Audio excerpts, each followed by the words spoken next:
Okay, good morning. Thank you so much, David, for that kind introduction.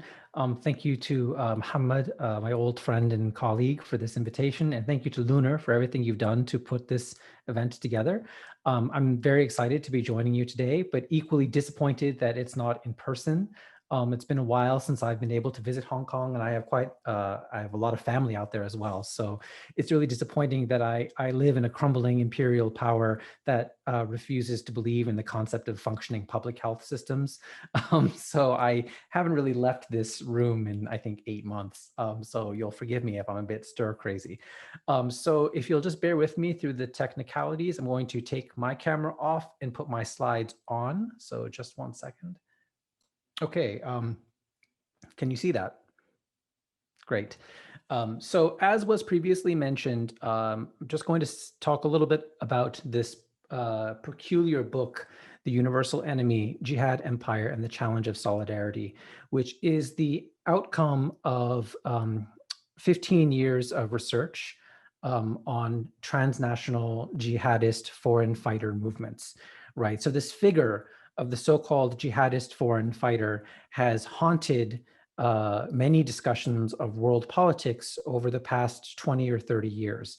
So in places as diverse as Afghanistan, Chechnya, Kashmir, Somalia, Syria, basically any place that has witnessed an armed conflict involving a predominantly Muslim population, there's been this figure of individuals who travel to conflicts in other parts of the world to which they are not connected by national or ethnic ties, but rather in the name of a sort of global Muslim community or ummah.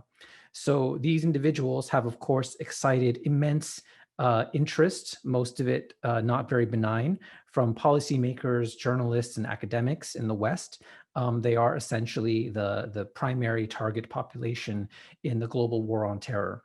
And it is precisely through the way that they bring together transnational mobility, political violence, and religious piety that is so conceptually and normatively disquieting, right? Because if you live in a world where the baseline or default idea of organizing political violence is in the framework of the nation state, having individuals traveling around not in a nation state framework, and even allegedly trying to reject or overthrow the international order is obviously something that will be difficult to understand and difficult to accept. So of course, there has been a lot written on the sort of transnational foreign fighter phenomenon, but almost none of it is based on actual empirical research. So this book is an attempt to remedy the situation through a long-term ethnographic and archival study of a foreign fighter jihad mobilization. Most of the field work was conducted in Bosnia-Herzegovina, about 13 months altogether, but also there were interviews and archival research that was conducted in a few other countries, including Saudi Arabia, Kuwait, Egypt, Yemen, Pakistan, Malaysia, Italy, Palestine, France, US, UK, probably a few other places I'm failing to mention. Anyway, so as I mentioned, the book is a study of the transnational foreign fighter phenomenon, and it focuses on one case study in particular, and that is the war in Southeast Europe in the 1990s, specifically during the breakup of the former Socialist Federal Republic of Yugoslavia and the country of Bosnia-Herzegovina, which is one of the pieces of Yugoslavia that became independent. So for those who may not be aware, and it's actually interesting how quickly it's receded into a sort of historical footnote, but in the 1990s, the wars and mass atrocities in the Balkans dominated the international agenda. So in the early days of the post-Cold War era, as something that we now call the international community sort of emerged and sort of organized itself through, a resurgent United Nations and emergent European Union, the wars and mass atrocities in ex-Yugoslavia attracted immense amounts of media attention. The United Nations sent its largest ever peacekeeping force at the time, which was 40,000 strong. The wars caused the UN to set up a war crimes tribunal that would be the model for the later International Criminal Court.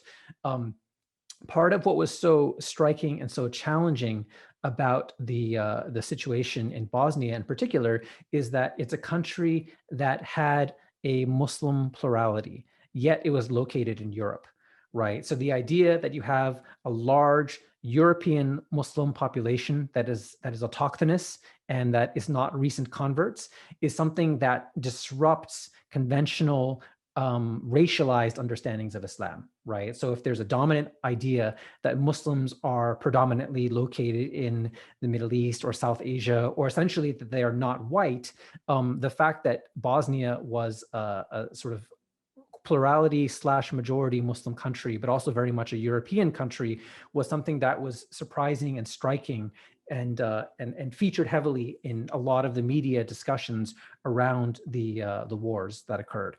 So the photograph in the upper right-hand corner is from the Omarska concentration camp in northwest Bosnia, where Bosnian Muslims were, one of the many sites where Serb nationalists subjected Bosnian Muslims to genocidal campaigns of ethnic cleansing and so on.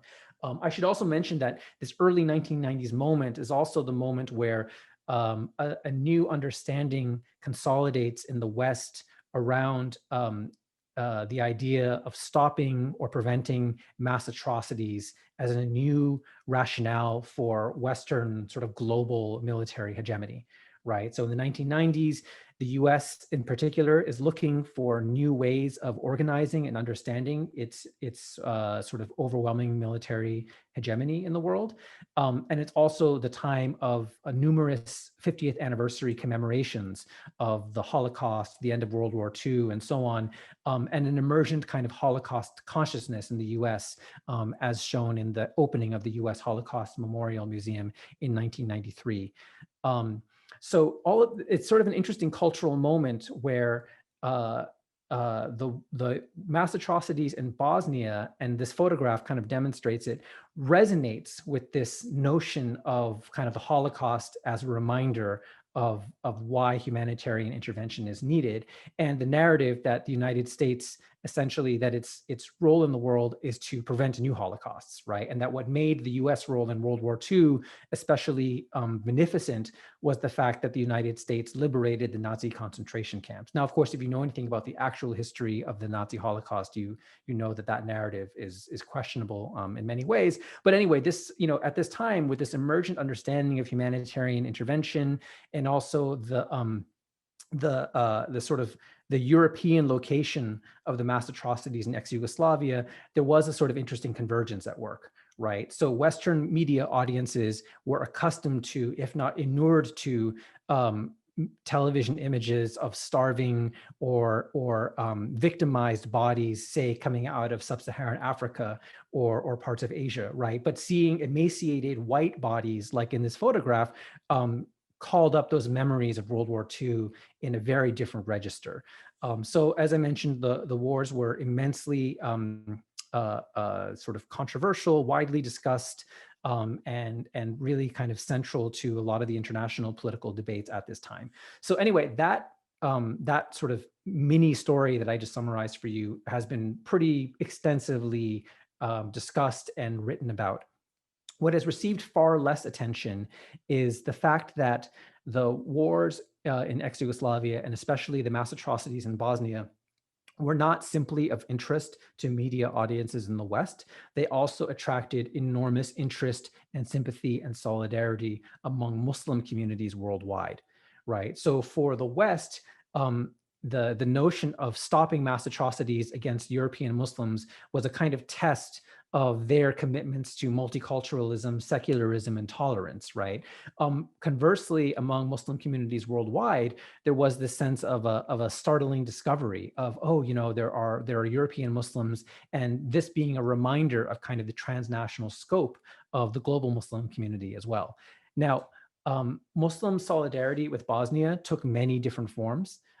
Most of it was pretty much the same that you would see from non-Muslim contexts, right? So humanitarian aid, organizing protests, awareness raising, diplomatic pressure campaigns, and so on.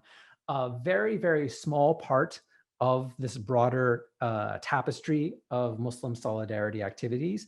And the one that has, of course, attracted disproportionate attention is the phenomenon of jihad, by which I refer to individuals who traveled to Bosnia to participate in the fighting to defend their co-religionists in the face of mass atrocity. So we're talking about a relatively small phenomenon in the context of the war, probably a few thousand fighters at most. So I want to be very clear that their military significance in the overall war in Bosnia was very, very limited. Yet, because they are another instance of this iteration of so-called foreign jihadist fighters who you see popping up in other wars around the world, they kind of end up getting pulled into that bigger narrative of, you know, footloose jihadis traveling around the world, joining Al-Qaeda, wreaking havoc, and so on. So the foreign fighters in Bosnia, most of whom are Arab, but not exclusively so, were partially through the war consolidated into a special unit in the Bosnian army. So one of the things that makes this instance different, not necessarily unique, but different, is that in most of these jihad mobilization situations, the fighters are coming and working on the side of some sort of non-state actor who's fighting against a recognized government. In Bosnia, this was different.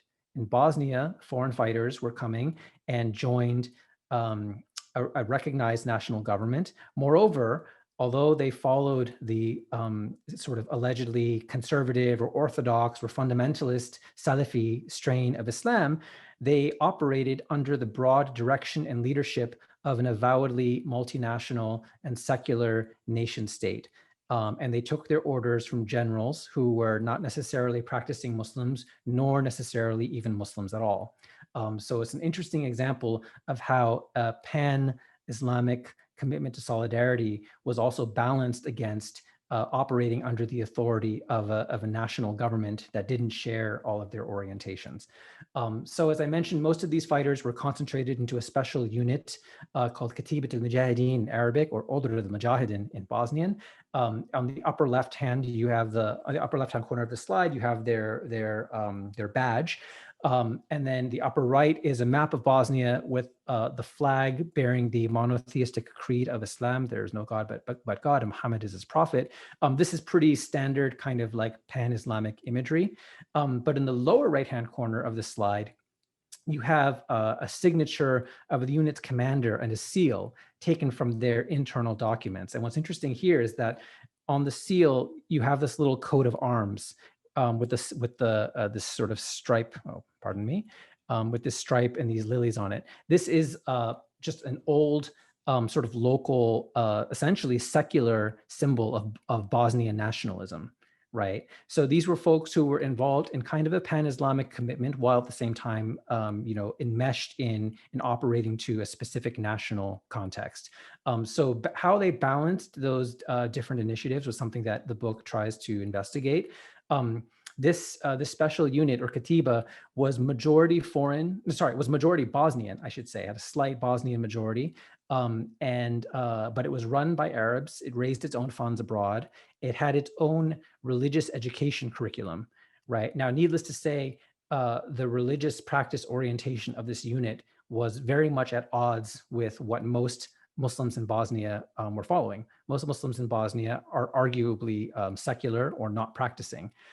So there was a whole range of different reactions to these folks, from gratitude at their willingness to come and help, to disdain or even distrust at the fact that they seemed to embody all of the kind of allegedly retrograde interpretations of Islam that Bosnian Muslims were being stereotyped as following by their, Serb and Croat adversaries as well.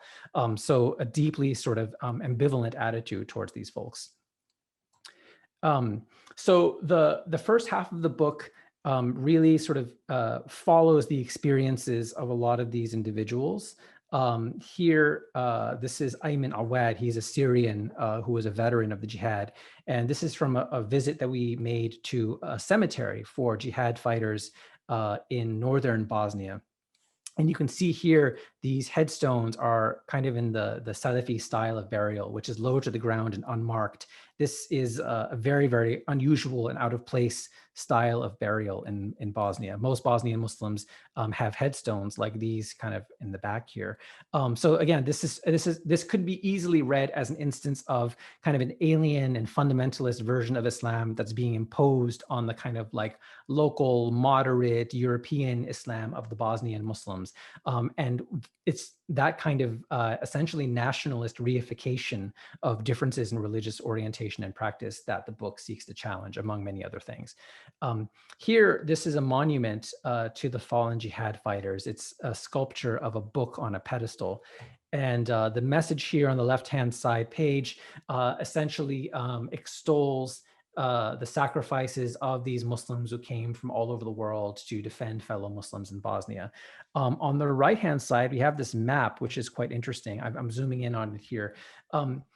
This map is helpful for thinking about the problem of the category of so-called foreign fighters.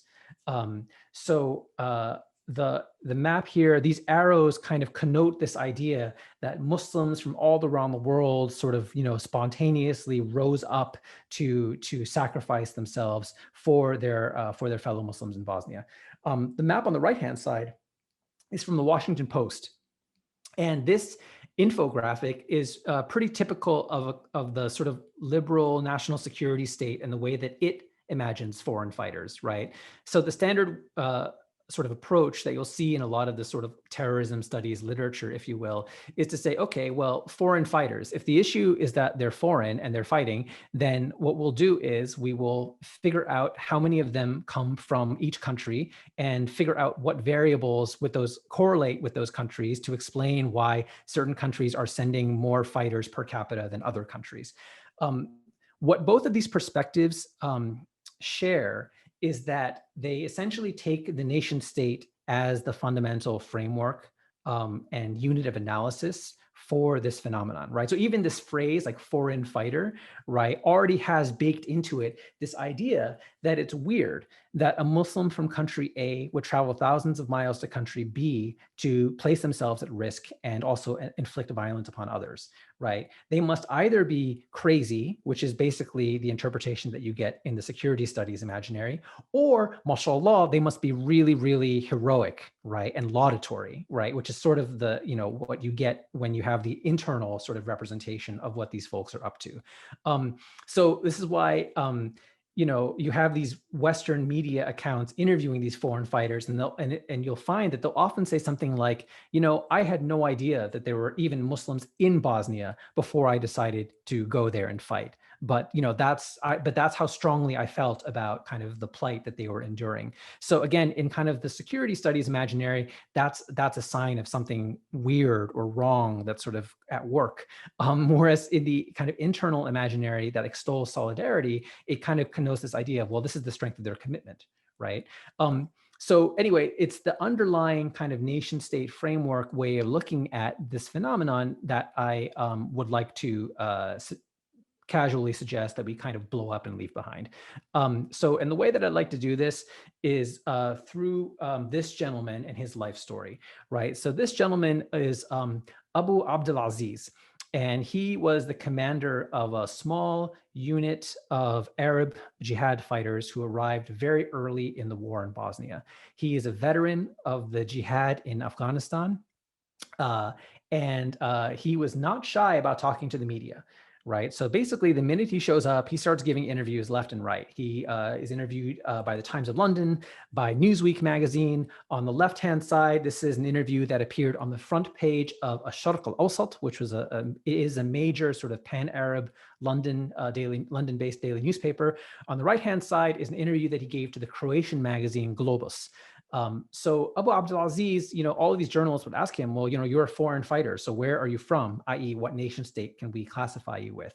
And he would say, my nationality is Islam.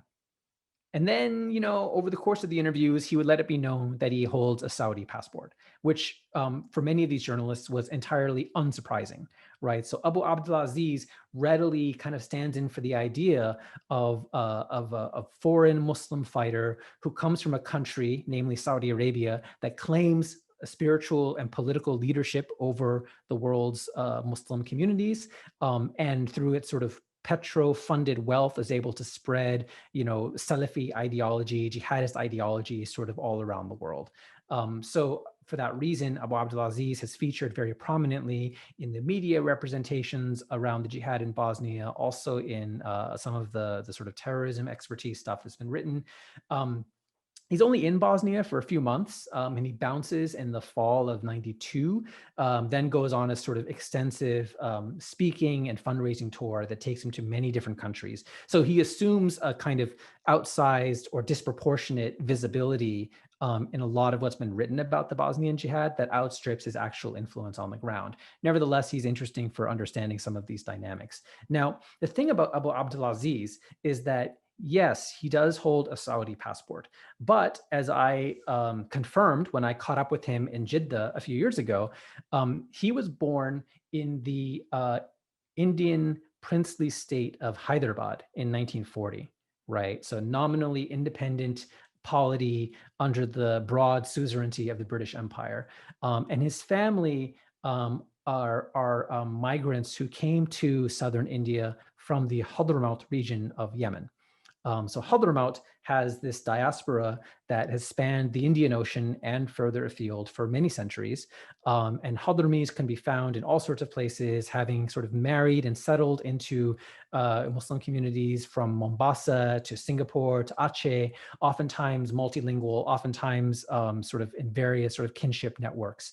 Abu Abdulaziz, this is his brother on the left, who was a very prominent physician and family psychologist in the kingdom.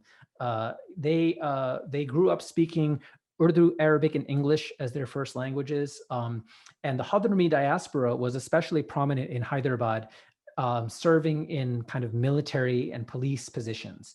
So in 1950, the Indian army essentially annexes Hyderabad. And the Hadramis, because they're associated with the old regime, are suddenly in a very precarious position. So Abu Abdulaziz's family migrates to the Hijaz in Saudi Arabia in the early 1950s. That's where he grows up. They get Saudi citizenship. He then spends his career as a clerk in Saudia Airlines, but through that manages to travel the world. Retires in his 40s in the 1980s, travels to Afghanistan, spends one night on the front during the jihad, but in this process becomes enamored, with this idea of traveling to fight and help Muslims sort of all around the world. So it's not entirely surprising that an individual like this is one of the first of the jihad fighters on the ground.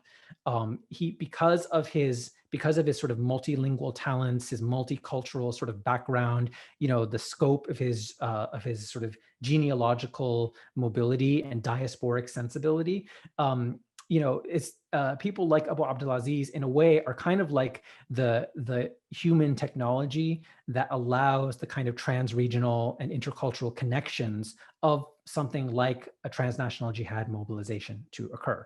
And in this respect, Abu Abdulaziz is not really that exceptional, right? So another thing that became apparent over the course of this research is that most of the Arabs who fought in the jihad in Bosnia were first-time participants in jihad, so they hadn't been fighting in Afghanistan or whatever. But more importantly, B, they were already migrants. They were already diasporic in one way or another. Most of them were migrant workers in Italy, who were pushed out of North Africa by all of the sort of neoliberal shocks and austerity of the 1980s and early 1990s.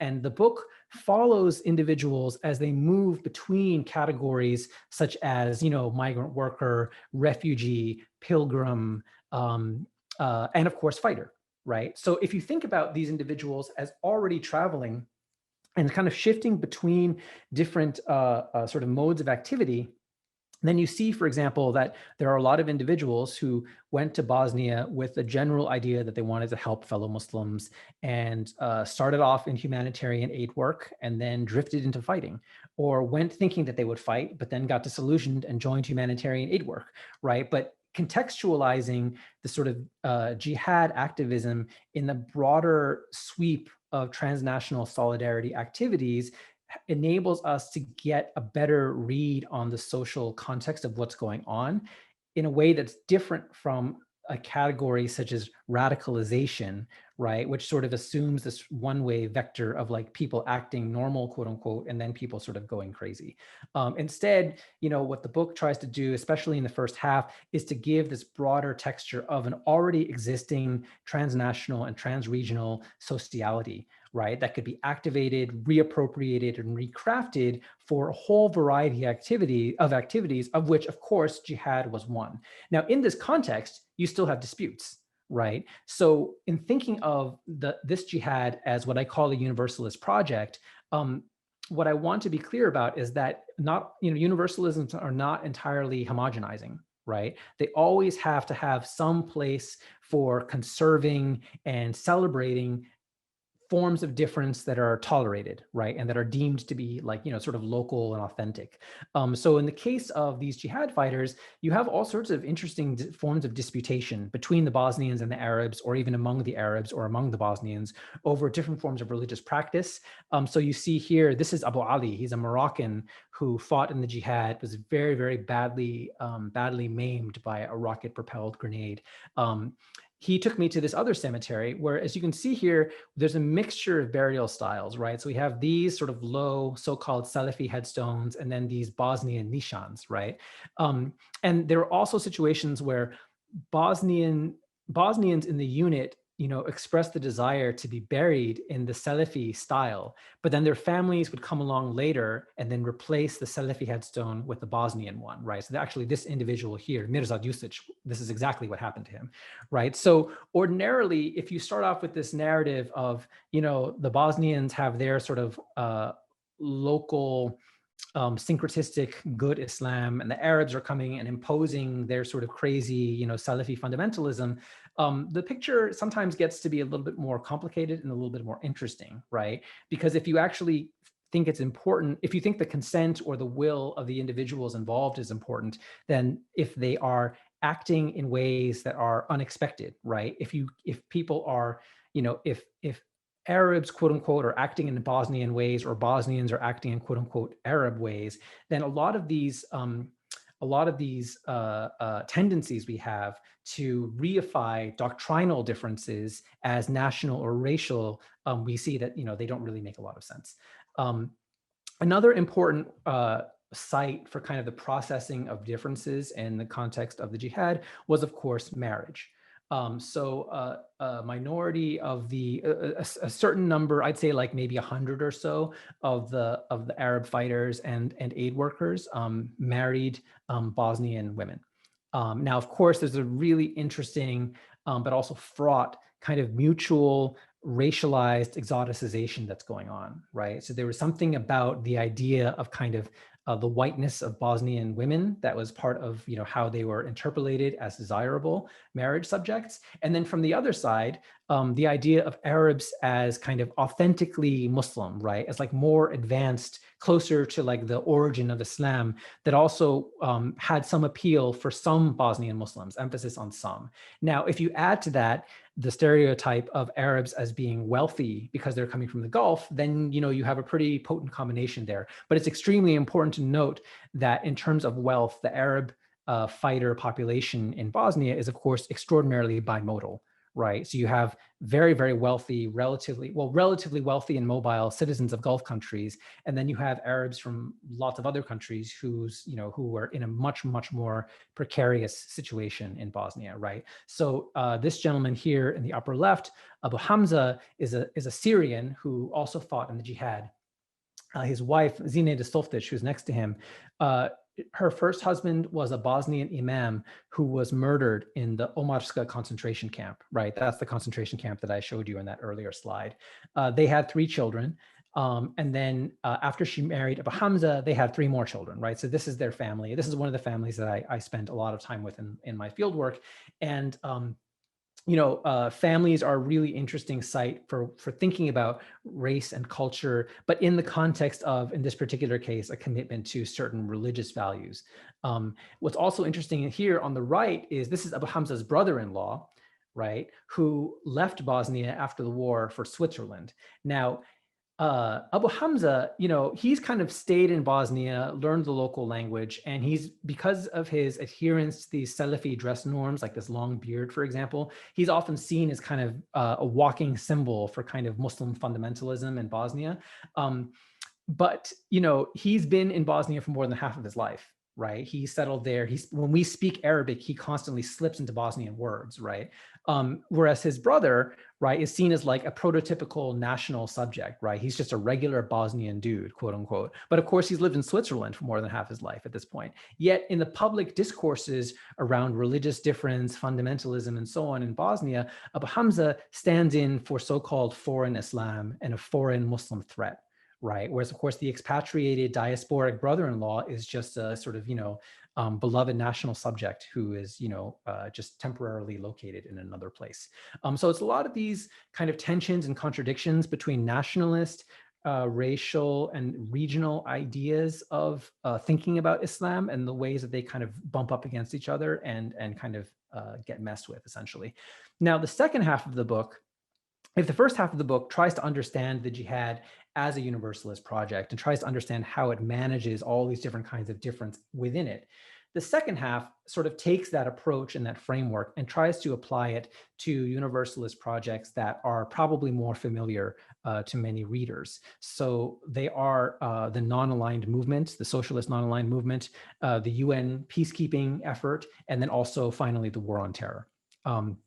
So with the non-aligned movement, for those who might not be familiar, during the Cold War, a number of states tried to steer a third way between the capitalist West and the communist East. And so they came up with this thing called the non-aligned movement, whose most visible and active participants were Egypt, India, and Yugoslavia. Yugoslavia in particular, as a country that didn't have a sort of conventional colonial history and was not a labor importing country, due to those conditions, if you were in Yugoslavia in the 1980s and you saw a non-white person walking down the street, very, very high chance that they would be a student from the third world, especially from Arab countries. So in the 1980s, folks from Africa, Asia, Middle East were kind of seen as mascots of non-aligned solidarity, right, in Yugoslavia, and also gave Yugoslavs a sense of cosmopolitanness as well, because having a racially diverse urban population is something that Europeans and Americans have too, right? Now, in the 1990s, as Yugoslavia comes apart, with the repolarization of nationalist identities, Yugoslavs start thinking of themselves primarily as Serbs, Croats, and Bosniaks, and then there's a war. That's been widely discussed and covered. What hasn't really been discussed is the repolarization of racialized outsiders, right? So Arab students, in one moment are seen as like symbols of third worldist solidarity, but then when the war happens, they suddenly get perceived as potential harbingers of a jihadist threat, right? So you have all of these Arab students who start getting pulled over at checkpoints, right? Accused of being sort of undercover jihadis. So in this photograph here, these are four Arabs working for the United Nations and some other NGOs who were arrested by Croat nationalist militias and then paraded before journalists as captured mujahideen, as captured jihad fighters. After their release, they took their case to a human rights court in Bosnia and were eventually vindicated. That being said, what is interesting is that a small number of these individuals did actually join the jihad. And not only did they do so, they played a crucial role as, again, providers of a kind of cultural technology of interrelation. Right? If you are a jihad fighter arriving from the Middle East in Bosnia, you are going to need interpreters, guides, people who can help you connect with the local context. And in this particular case, it was often the sort of students who were already in the country, who already knew the language, who played that role. So you have this interesting historical irony where even as socialist non-alignment became discredited in Yugoslavia, individuals who came as sort of vanguards of socialist solidarity, a few of them end up actually being facilitators and mediators of a pan-Islamic project as well. the peacekeeping chapter shifts to a different register, right? And it kind of looks at United Nations peacekeeping forces. And as I mentioned earlier, Bosnia is one of the major sites for kind of UN activity. Now, one thing that has been kind of overlooked is that about a third of the UN peacekeeping force in Bosnia was Muslim. And in general, UN peacekeeping draws extensively from the labor of the global South, and that is a direct outgrowth of the legacies of colonial soldiering, especially the British Indian Army, which at one point was the largest army in the world, and its successor institutions, the Indian and Pakistani militaries in particular.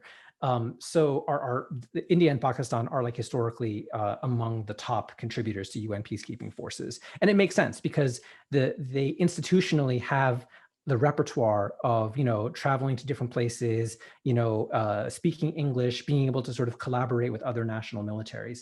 In this photograph, you have a monument for Pakistani peacekeepers in Bosnia. This is in the city of Tuzla.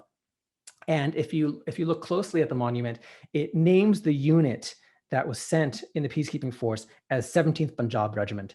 Right now, 17th Punjab traces its history back to a unit that was created by the British East India Company in the early 19th century to assist the Nawab of Bhopal. And this is a unit that fought in the northwest frontier of Afghanistan. In World War I, it fought in Italy, it fought in Abyssinia, I believe in Burma in World War II. And then, of course, after independence, it fought against India in various nationalist conflicts. But the soldiers and officers of these units, right, they have this strong sense of history at the regimental level that moves between different national frameworks.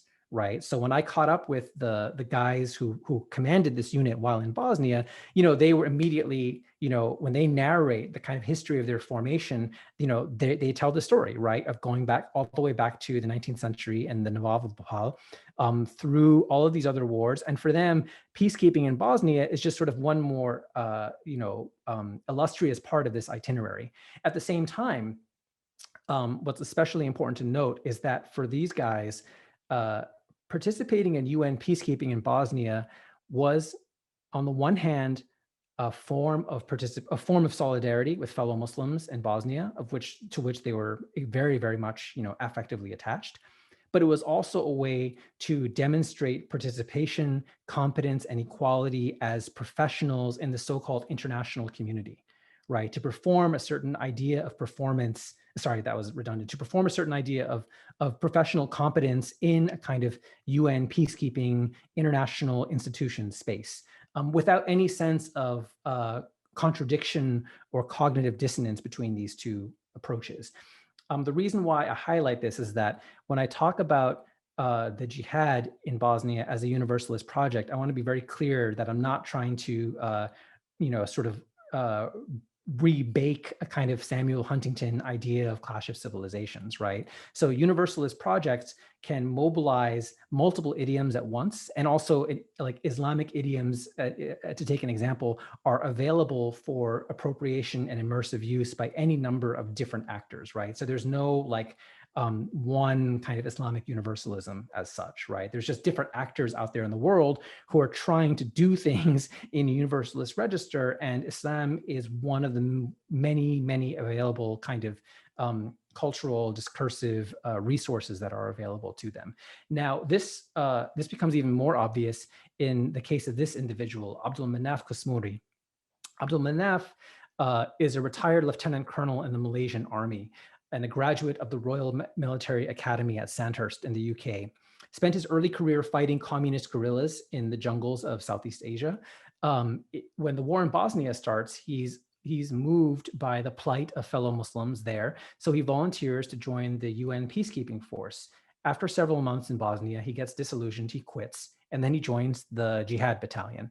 And there, because of his military experience, he goes on to plan several of their major military operations in the final months of the war. So I caught up with him in Kuala Lumpur a few years ago. We had a long series of conversations about this. And again, for him, there isn't this like massive cognitive dissonance between being in the UN and being in the jihad, right? It's like for him, you know, they're both essentially multinational military formations that are in Bosnia, right? And he's trying to accomplish his own personal goal of helping Bosnian Muslims, you know, whether through one means or through another. I should also mention that peacekeeping forces usually extol the number of countries, number of nationalities that are represented in their ranks as like a way to demonstrate the strength of their universalist commitment, right? So the UN peacekeeping force in Bosnia might be like, oh, we have troops from 30 different countries, right? Like we really stand for some idea of humanity. It's worth noting that the number of nationalities in the Jihad battalion was no less than that of in the UN peacekeeping force. Finally, the last chapter of the book sort of pivots to the global war on terror. And this is kind of connected to some of my sort of litigation experience. So on the left-hand side, this gentleman, Ahmed Zohair, I was part of a legal team that defended him while he was being held by the US military at Guantanamo Bay. For a while, he was the longest running hunger striker in the history of the prison and was on hunger strike for almost 4 years.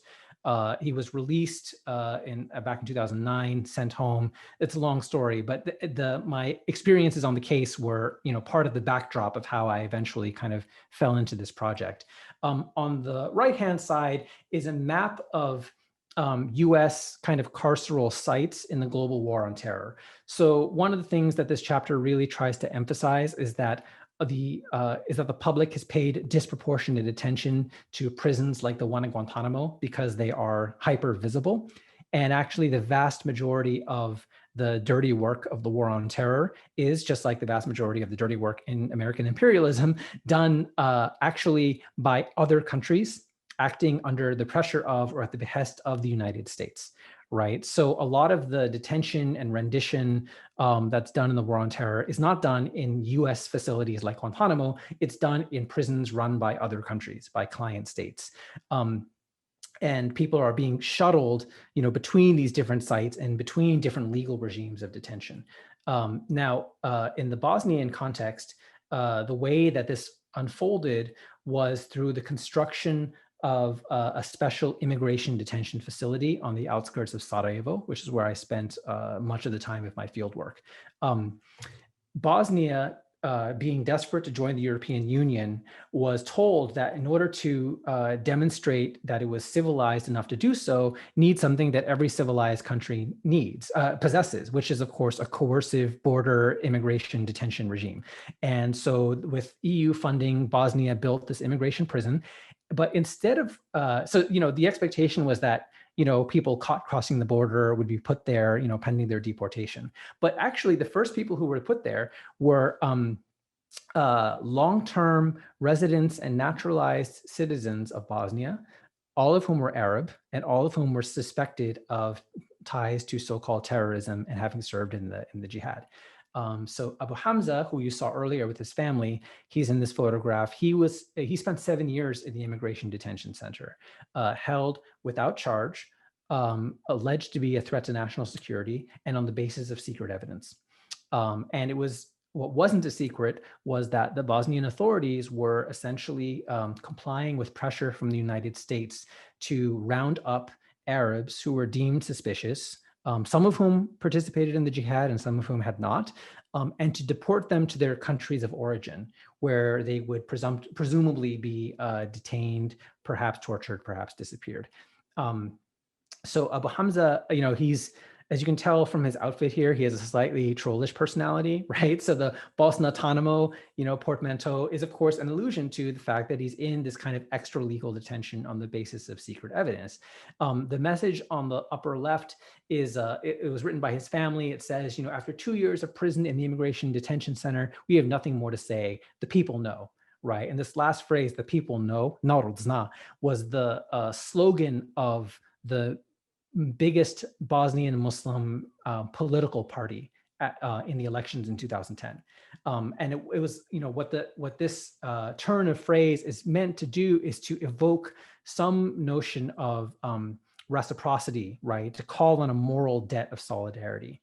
So, the messaging around a lot of the mobilization by the families of the prisoners was directed at Bosnian Muslims, basically saying, look, these people came and helped you during the war, during the darkest days of the war, and now you're kind of selling them off to the Americans. What's up with that, right? So that, there is an appeal to see them not as foreign Muslims, sorry, not as foreign Arabs, but as fellow Muslims.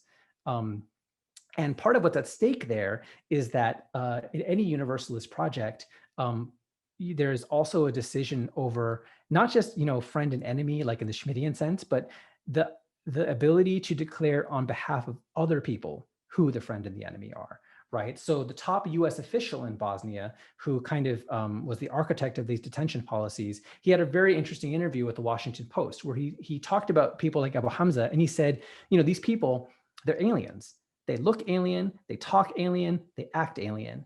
Bosnian society has its own version of Islam, and these people don't fit in, right? Now, that is a pretty striking statement coming from an official of the United States of America, right, who is also not Muslim. So, what's interesting about this line is not so much the standard critique that the United States is waging a war on Islam, although that's certainly a plausible interpretation. It's that the United States sets itself up as the guardian of Muslim pluralism, right? It's protecting the good Muslims from the bad Muslims. So again, we're back to this idea where, an anti-essentialist critique of, Orientalism or whatever is important as far as it goes, but it's also important not to allow that to collapse into kind of like a nationally reified sort of framework for good Muslim versus bad Muslim. So again, that's one of the ideas that the book is also sort of trying to get us to reconsider and potentially challenge. Okay, I think I've gone over time, so I'll just stop there so we have time for a question and answer. Thank you so much, Darryl, for an extremely interesting lecture. I mean, it got me thinking about also when I was in primary school and we had those fundraisers for the cafeteria for Bosnia specifically, like hand in $1 and, it'll be a hasana or some good deed.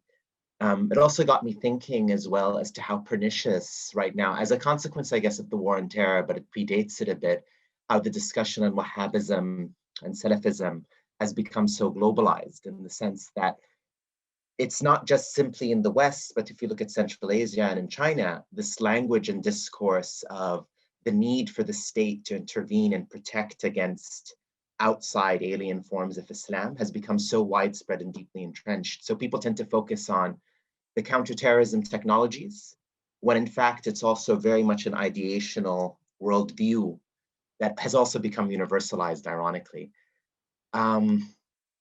I'd like to open now maybe the floor to anyone who has questions or comments. You can reuse the raise hand function. I encourage everyone to also turn on their videos if they'd like. I think we have two questions, one from Dr. Palmer and also then from Ruslan Yusupov.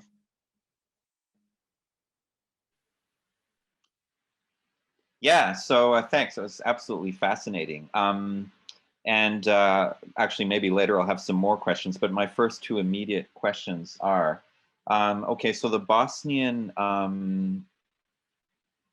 so that the civil war there in Bosnia, that was in the early 1990s. So I was wondering, you did your field research, I suppose, much later than that. So what was the connection between the field that you were doing your field research in Bosnia? And so I guess, yeah, so I'm just a little bit curious about a little bit more about your field research that presumably took place, when it took place, and how, yeah, and how was it connected with the actual war that went on earlier? And my other question was, so this is a fascinating, okay, so I guess what you're getting at is this notion of these jihadi circulations are a similar kind of in a sense, cosmopolitan circulatory process that we see, which is not necessarily that different from what we see in, let's say, UN peacekeeping kind of processes or the non-aligned movement. I was just wondering, because you also put in as the comparative case the anti-terror war. So I saw that the prisoners were moving around in different countries on your map. Is that the connection that you're making? So I'd like you to develop that comparison between the war on terror and this circulatory kind of model. But the other question I had, though, was that because in Bosnia it was maybe a little unusual that the UN peacekeepers were fighting on the same side as the jihadis. So it really allows for a kind of overlap, and even people moving from the UN peacekeepers to the jihadis, but fighting on the same side. So how does this then apply to other situations where, you know, the jihadis and the international community, you know, are enemies? So yeah. Yeah, thank you for those questions. So my fieldwork was conducted between 2006 and 2018. Most of it was 2009 to 2011. So there's this interesting process where even with the temporality of my fieldwork, the war, it moved from a somewhat recent event, like 10 years after the fact, to being history. Uh-huh. Right. So obviously I wasn't engaged in like participant observation in the war, right? Like I was in high school when the war was going on, but I followed it very closely, not that closely. So so a lot of it was about interviewing, but a lot of my ethnographic interlocutors were people who I spent a lot of time with over a number of years. So I was able to follow them through their experiences, especially their experiences of having their Bosnian citizenship taken away, being put into the immigration center. In some cases, I met up with them after they had been deported to their countries of origin. And of course, the memories of the war came up in these conversations, oftentimes the same memory recounted 3 different ways in 3 different time periods, which of course is also very interesting.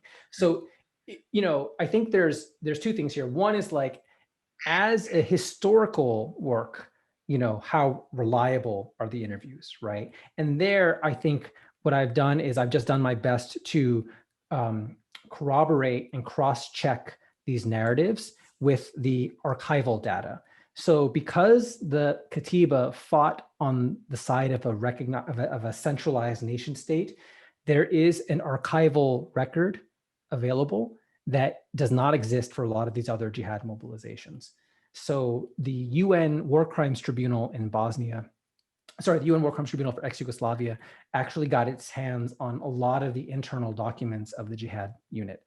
So through those internal documents, as well as Bosnian army documents, as well as just media materials and publications at the time, that's probably like an equally important part of the data behind the work as the ethnographic interviews. So as far as like the, you know, the historical accuracy aspect of it is concerned, I'm reasonably confident in terms of like, you know, the way I describe these things, because most of it is actually just based on the contemporaneous documentation.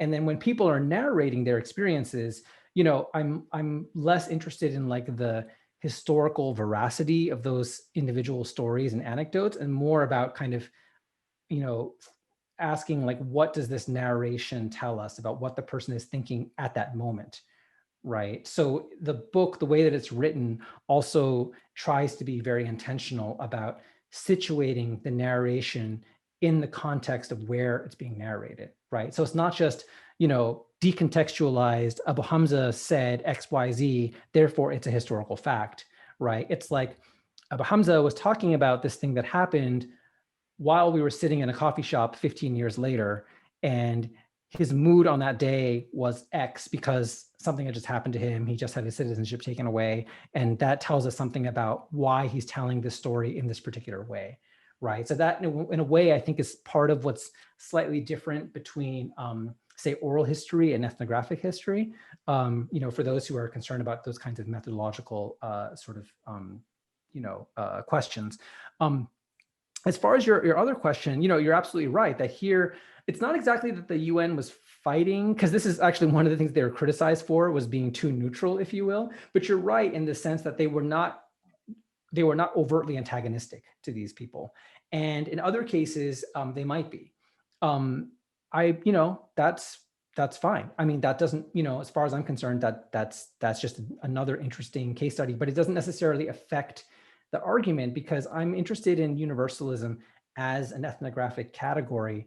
And of course, it's entirely, common that people who are in opposition to each other can both make universalist claims, right? And that's, in fact, that is often what happens, right? So I think, that's totally, and that is what's happening with the war on terror. And yes, with your question, you're absolutely right. The connection is that in all of these cases, because we tend to think in nation state terms, that's not a great way of understanding the trans-regional social reality of a lot of universalist projects. And yes, with the war on terror case, what I was really trying to focus on was the circulation of prisoners, right, between these different kinds of sites, as opposed to just, someone's in Guantanamo, someone goes home, right, which is your more kind of typical, human rights victim narrative type thing.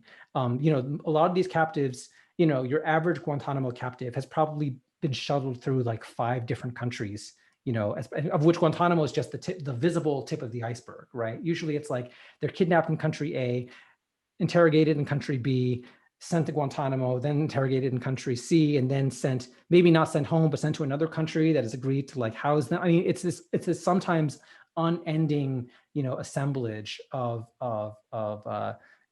deterritorialized sites, right? So that's part of what I want to call attention to in trying to unpack how the carceral network of the war on terror operates. Thanks. Very interesting. Ruslan, the floor is yours. Hi, Darryl. Can you hear me? Thank you so much for this talk.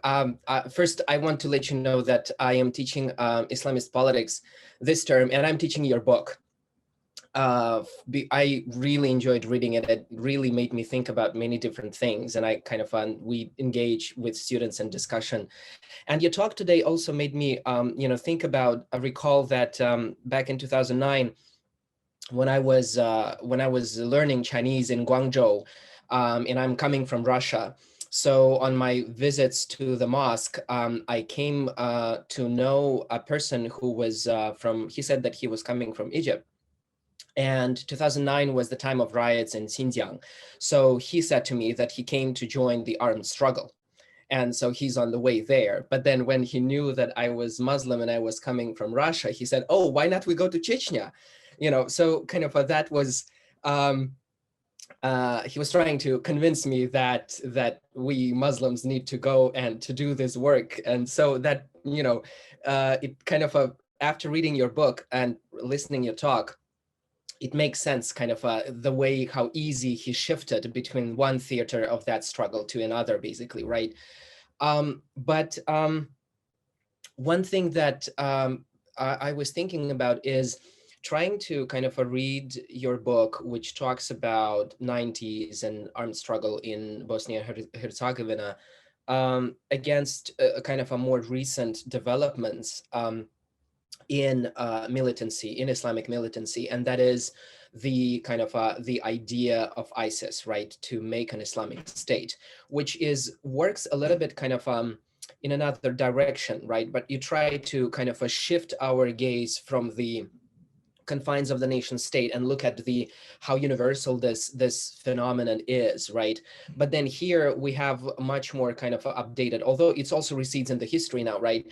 But in 2014s and 2016s, there was this idea that kind of that there needs to be an Islamic state with specific boundaries, right? Which seems to work against the idea of that universalism. And so I was just wondering how you kind of how you think about it, right? And to stretch a little bit your argument and see how it kind of applies to different cases and kind of update it a little bit on it. Thank you. Yeah, thank you. That's a great question. You know, it's funny because I finished the dissertation in 2012, and I had it, you know, and just as, you know, everything in Syria was getting started, and I kind of had this fork in the road moment of, am I going to keep trying to follow what's going on and keep trying to update my book to keep up with this?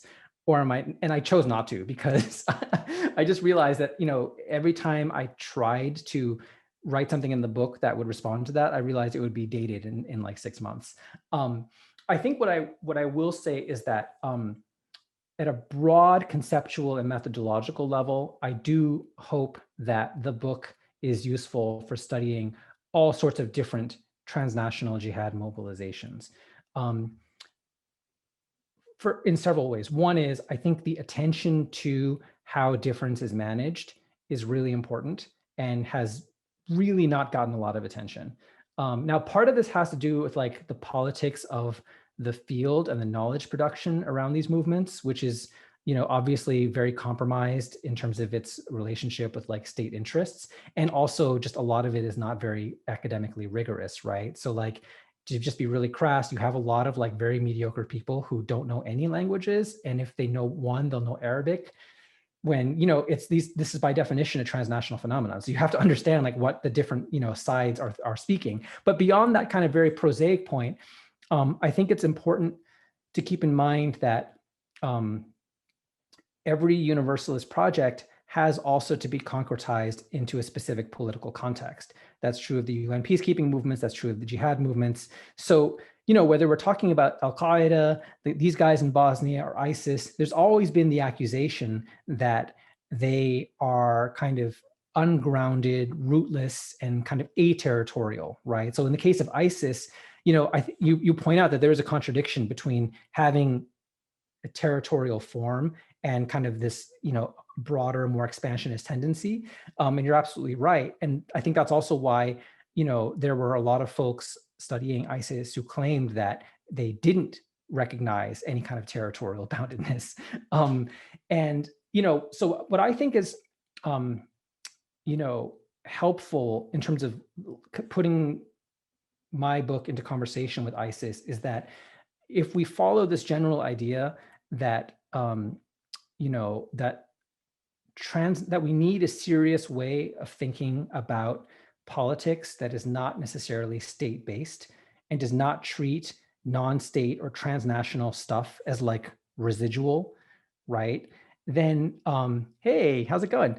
Then I think in the case of ISIS, what's really important is that we pay attention to the specific territorial dynamic of an entity that exists in two adjacent nation states that are undergoing deeply violent centrifugal processes at once, right? So the fact that you have essentially ISIS in Syria and ISIS in Iraq, each affected by the kind of like violent state making and state unmaking processes in those places, and what role is the border playing in kind of allowing those two to feed off of each other in a way that's different, right? So in a way, it's like what I think is really interesting about ISIS is that, you know, because you have lots of places where there's a war or an insurgency that also speaks to the ummah, right? But I don't know a lot of places where you have essentially two different insurgencies that have kind of like gotten into this strange marriage,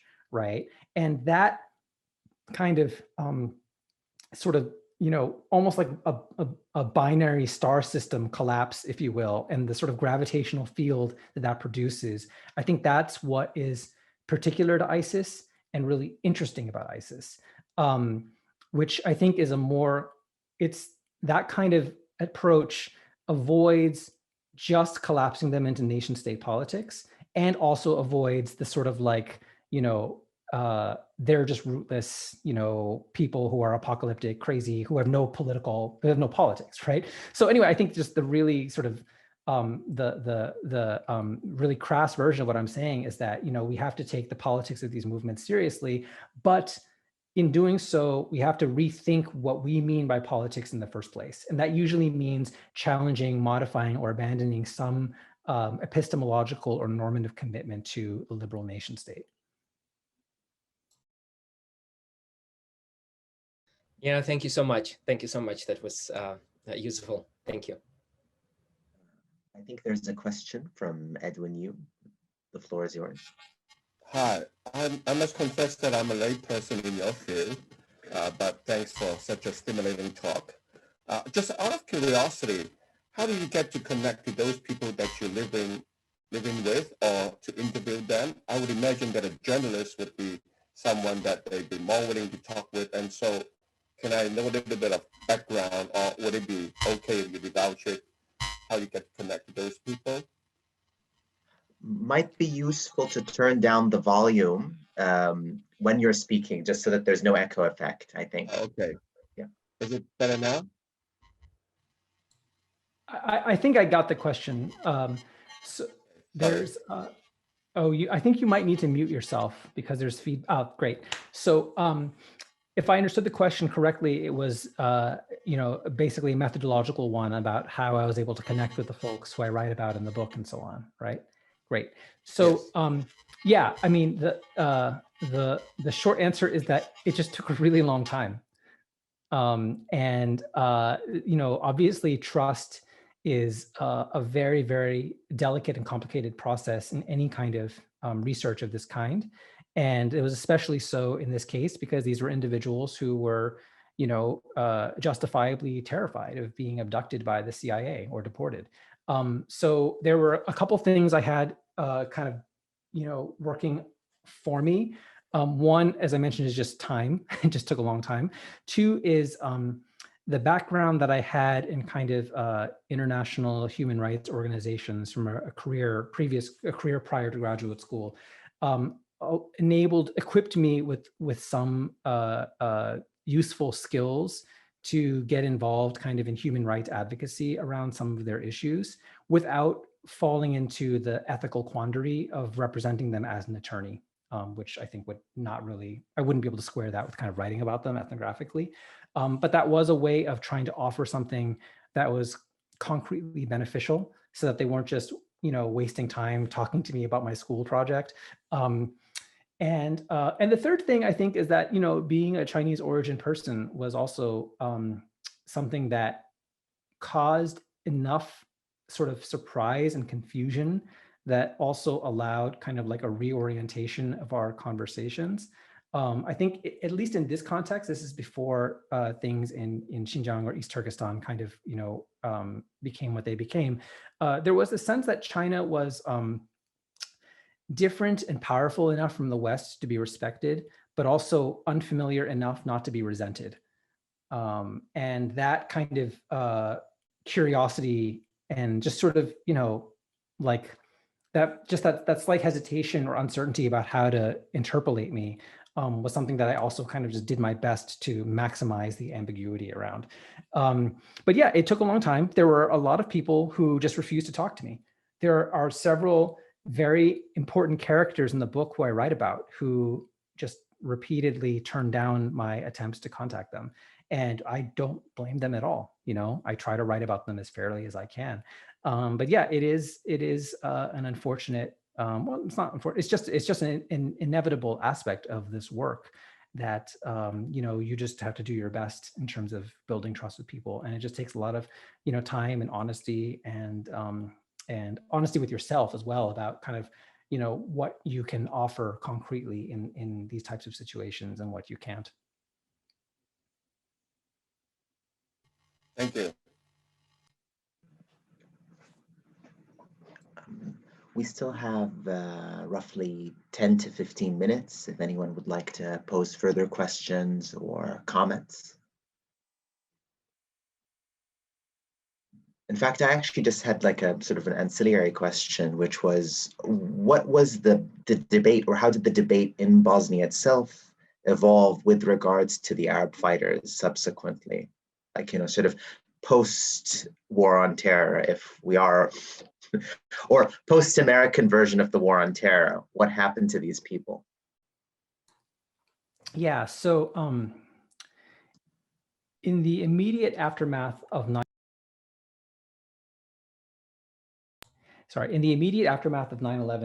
the Bosnian government arrested 6 Algerians who were living in the country, 5 of whom were naturalized Bosnian citizens. And they arrested them because the US claimed that they were an Al-Qaeda sleeper cell that was planning on blowing up the American and British embassies. After holding them in prison for 3 months, the US, after the Bosnians held them in jail for 3 months, the US never produced evidence to back up their claims. So a Bosnian court ordered them to be released. The US ambassador then approached the prime minister of the Federation of Bosnia-Herzegovina and said, if you let these people go, we will end you, basically. We will withdraw peacekeeping forces. We will, end international support for Bosnia. So terrified, the Bosnian government handed these 6 individuals over to the US and they were sent to Guantanamo Bay. And their case is actually the eponymous, one of them is the eponymous plaintiff in Boumediene v. Bush, which is the landmark Supreme Court decision 6 years later that decided that they have, that Guantanamo captives have habeas corpus rights. Now that incident, when those people were deported, there were pretty significant protests among Muslims in Bosnia. So after that, the Bosnian government decided it needed to get rid of these people in a more legally sort of acceptable way. So they passed these laws that basically enabled them to strip naturalized citizens of their citizenship and put them into detention centers and so on. In terms of the public debate, I think for Serb and Croat nationalists, these guys are extremely convenient because they are generally trying to depict Bosnian Muslims as fundamentalists. And the presence of these people is a great way to sort of tar them with that brush. Among Bosnian Muslims, it's a mix, right? There are folks who are, as I mentioned, grateful for their role in the war, feel that they should have been protected. And then there were others who were sort of like, forget these people. And you have also after the war, this all of these debates around Islamic piety in Bosnia, right? So after decades of living under socialism, there was suddenly a different field of possibilities and a different kind of public space for the expression of religious sentiments in Bosnia, including Islamic ones. There, of course, there's tons and tons of discussions and debates around hijab and around mosque architecture. So Gulf donors became notorious for building sort of these giant mosques that were, kind of in this modernist style and seen as, frankly, ugly, and as architectural monstrosities, unlike the sort of, Ottoman architectural heritage of Bosnia. And in some cases, the Gulf donors were funding restoration and renovation projects that would essentially be destroying some of this architectural heritage. Now, of course, anyone who's familiar with the history of Saudi Arabia itself knows that this is, not simply something that, is happening in places like Bosnia. It's also a debate that's happened, within Saudi Arabia itself. These people end up being like a sort of very convenient cat's paw for all of these different sides in these debates. I should mention that in terms of broader questions about transnational Islamic links in Bosnia, Turkey and Iran are far more important and influential than the Arab countries put together.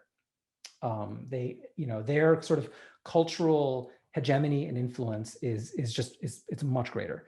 Even Malaysia actually is widely respected and has a very strong connection with Bosnia as well. So there are a lot of Bosnians who studied in Malaysia during the war as refugees and so on. But yes, there was a time when Saudi Arabia was the largest bilateral donor to Bosnia in the late 90s and early 2000s. The King Fahd Cultural Center is like, a big, in fact, I think it's the largest mosque in Southeast Europe, if I'm not mistaken, certainly the largest mosque in Bosnia. So it's seen as kind of like the symbol of so-called Wahhabism in Bosnia. It's on the outskirts of Sarajevo. And yeah, it's just been an ongoing kind of set of debates. I mean, it's mellowed out a bit, I think, in the past few years, because the Saudis also did a lot of things to kind of respond to these stereotypes, right? So it's been, but it's still a recurring thing. Even in the recent, I think last year, the president of Croatia made all sorts of very inflammatory public comments about, 10,000 jihadists living in Bosnia and so on. And then back to Ruslan's question earlier with ISIS, there were Bosnians who traveled to Syria, right? Now, a lot of these guys had nothing to do with the people who I write about. They were a younger generation, right? They were infants during the war in the 90s. But again, there's that moral panic around sort of fundamentalism, jihadism, whatever that's there. And the geography of blame still focuses on the Gulf states, but actually a lot of the more important Salafi networks for these folks are actually with the Bosnian diaspora in Austria, and to a lesser extent, Germany. So a lot of these, again, the vectors of these sort of debates are a lot more kind of multi-directional than we tend to assume. The Gulf states themselves are evolving, given the UAE's also incursions into the Balkans via Serbia and other actors. So, absolutely, yeah. No, Abu Dhabi. So Etihad is a majority stakeholder in YAT, which is the former Yugoslav Airlines, now Serbian Airlines. Actually, Mohammed Dahlan, the Palestinian, who's very close to the rulers of Abu Dhabi, also has honorary Serbian citizenship. And of course, arms deals are another big part of this. So anyway, there's all of this. Yeah, the Emirates are playing a very interesting role. Also, Qatar. So you have the Al Jazeera Balkans network, which I believe is the, I think it might even be older than Al Jazeera English, if I'm not mistaken. And the other interesting thing about Al Jazeera Balkans is that it reconstitutes the television market of ex-Yugoslavia, right? So they're employing people from Bosnia, Croatia, Serbia, because it's, these are, the television markets of these countries is basically one, because they all speak the same language. I mean, they claim that they're different languages, but they are mutually intelligible, right? So Al Jazeera Balkans actually has one of the most professional media operations in the region, and one that is explicitly non-national.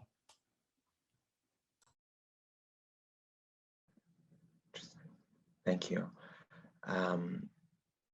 Floor is still open. If anyone would like to pose questions, don't be shy. You can use the raise hand function. You can also type out the questions in the chat if you'd prefer.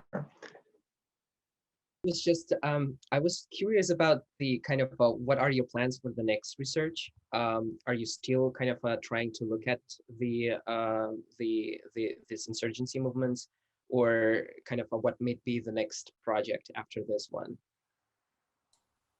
Yeah, so my next project is looking at migrant military labor, or what most people call mercenaries, in the Gulf states.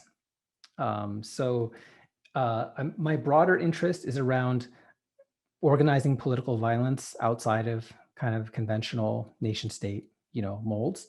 So if the jihad fighters are seen as people who are kind of like fanatics motivated by like an excess of values, mercenaries are interesting because they're often seen as having like no ideological commitment and driven only by value in the monetary sense. Which obviously is, just as misleading a stereotype as the one about the jihadis being, sort of crazy. So yeah, I'm interested in kind of the ways that ideology and race and Islam kind of function with the migrant military populations in the Gulf, because the Gulf states, I think it's pretty widely known that their private sector workforces are super immigrant dependent, but that's also true of their public sectors. And their military and police forces. And that's something that has not really gotten a lot of serious study. So that's something that I'm hoping to look at. But of course, the pandemic has, disrupted things. I guess this builds also on your past research on the contractors with the US Army in Iraq, if I'm not mistaken, yeah. Yeah, that article was an early kind of down payment, if you will, on this project. Oh, it's a great paper. I really encourage the listeners to look it out. I think Dr. Palmer, you have a question. Yeah, so I guess so one thing that several things that you mentioned. They certainly resonate with what we hear about, in relation to the issue of Xinjiang. Whether it's the role of the United States in protecting the world, that is out there to stop genocides, or these transnational movements of jihadis, or the discourse, the anti-Wahhabi discourses, and so many of these different things. And so I was just wondering how your research in general can give, and there's so many different kind of propaganda and counter-propaganda warfare going on around this. So I'm just curious, what can you, how could you give us a new perspective or something, a different way of looking at this whole issue? Yeah, based on your research. Yeah. Yeah, no, that's a great question. I mean, I hesitate to answer it only because, yeah, it's also that I just have a very kind of superficial, knowledge of the situation. And, I think what's also interesting is that, it's also because like my argument emerges out of the context of a critical dialogue with the American imperial project. And I think, kind of confronting the way the Chinese state has been dealing with these things is a totally different, set of political engagements that really challenges a lot of these ideas of empire and universalism, right? I still cannot, I don't, to me, it seems that simply uncritically applying the framework of empire or imperialism to the situation is, as unsatisfactory as exceptionalizing it as completely unique, right? So there's got to be something in between. I don't know what that is, and I don't know what that looks like. But so I feel like I'm just sort of inadequately sort of, faffing around in response to your question. But I think, yes, there is the argument, of course, that like the way the US, the war on terror has kind of like popularized certain like tropes or ways of looking at these threats that I'm sure have influenced what the Chinese state has done. Like that's probably true. But it's probably also only a small part of the story. So yeah, I just, again, beyond those sort of like, banal observations, I'm not really sure what I guess maybe what I would probably, think about is sort of like, what is the, is the ideological response of the CCP to ideas of Western universalism a commitment to some sort of polycentrism in terms of world order? And if so, what does that look like? And if so, how is that supposed to confront sort of non-nation state forms of transnational belonging, right? Of which like the Ummah is one among many others. I think that's, because with the sort of with Western empire, it's clear, the history is clear, right? It's appropriation in some instances and demonization in others. So, but for what, either normatively or analytically, if you're committed to something else, something that might seem better because it's more balanced and polycentric, but on the other hand, maybe would have a very different stance towards, or a lot of ambiguity towards these other things that also lead towards a flattening of the world, but flattening in a very different register. That I think is a really important and completely, to me, open question and underthought one. Mm-hmm.